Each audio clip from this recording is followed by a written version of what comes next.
అవకాశం కోసం ఎదురు చూసే లోపే మరొకరు అవకాశాన్ని తన్నుకుపోయారు మావయ్య. అభి, నేను కూడా అదే అంటున్నానమ్మా. చూడు, జీవితంలో మనం ఎప్పుడు ముందుండాలంటే అవకాశం కోసం ఎదురు చూస్తూ కూర్చుంటే మన ప్రయాణంలో ఎప్పుడు ఎలాంటి మలుపు వస్తుందో తెలియదమ్మా. ఆ మలుపు ఎలాంటి గమ్యానికి తీసుకెళ్తుందో మనం ఊహించలేము. అమ్మా, మనం ఎదురు చూస్తూ కూర్చుంటే ఆ సమయంలో మరొకరొచ్చి దాన్ని లాక్కునే ప్రమాదం ఉంటుంది. ఇప్పటికే ప్రమాదం జరిగిపోయింది మావయ్య.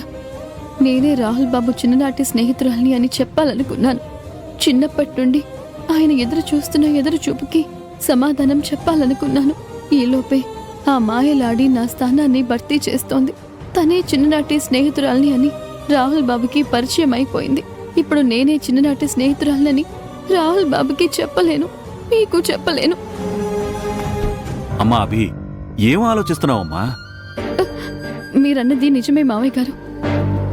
జీవితం అంటే ఒక ప్రయాణం అనుకుంటూ ఉంటాం, కానీ చాలా వేగవంతంగా చేయాల్సిన ప్రయాణమని మనం గుర్తించలేకపోతాం.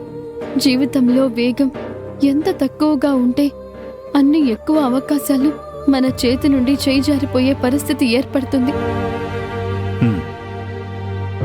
అవునమ్మా, ఇప్పుడు రాహుల్తో కలిసి బ్రతికే అవకాశాన్ని ఆ కేతన లాక్కునేలా ఉంది.